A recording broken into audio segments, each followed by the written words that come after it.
একটু বলি যে দায় মুক্তির ব্যাপারটা নিয়ে একটু বিভ্রান্তি আছে। বাংলাদেশের একজন মানুষ তার পদে থাকাকালীন সময়ে কোনো লিগ্যাল ইস্যু ফেস করবেন না রাষ্ট্রপতি। উনি যতদিন পদে আছেন, উনি যখন পদে নেই, সেটা আগে করা ওনার কোন রকম কোনো যদি মিসকন্ডাক্ট, এটা আমি এই রাষ্ট্রপতির কথা বলছি না, এনি প্রেসিডেন্ট আগে করা কোনো বিষয় এবং পরেও যদি কোনো কিছু থেকে থাকে, সেগুলোর জন্য নিশ্চয়ই তার বিরুদ্ধে লিগ্যাল অ্যাকশন নেওয়া যাবে। তার যে আইনি সুরক্ষা আছে সেটা তিনি, যেমন ধরুন আপনি মানে প্রধানমন্ত্রী বা যে কোনো মন্ত্রীর বিরুদ্ধে কিন্তু আপনি মামলা করতে পারেন তিনি দায়িত্বে থাকা অবস্থায়, কিন্তু রাষ্ট্রপতি যতদিন দায়িত্বে আছেন তার বিরুদ্ধে আপনি কোনো লিগ্যাল প্রসিডিওর শুরু করতে পারবেন না। কিন্তু যখন তিনি রাষ্ট্রপতি নেই তখন এটা করা যাবে। সেই বিভ্রান্তিটা কারো কারোর মধ্যে ছিল, এটা আশা করি কেটে যাবে। এটা আবারও বলছি, ইটস এ জেনারেল রুল। আমি বর্তমান আউটগোয়িং যিনি প্রেসিডেন্ট আছেন, চলে গেলেন, তার ক্ষেত্রে বলছি না। তো আশা করি এটা সমস্যা কিছু।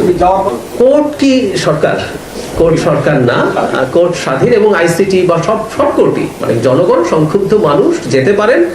সরকার কখনো কখনো কোনো মামলায় পক্ষ হয়, কখনো কখনো সরকার কিন্তু একটা পক্ষ, আদালতের সামনে সরকারও একটা পক্ষ, আদালত একটা ইন্ডিপেন্ডেন্ট এন্টিটি।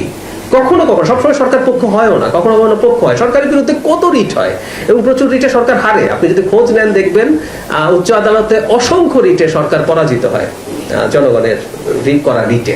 তো সরকার কিছু করছে না, আমি এটুকু আপনাকে নিশ্চিত করতে পারি। এখন আদালতে যাচ্ছে সবকিছু, আদালতেই সবকিছু ঠিকঠাক, বাংলাদেশ আদালত কাজ করছে। আমি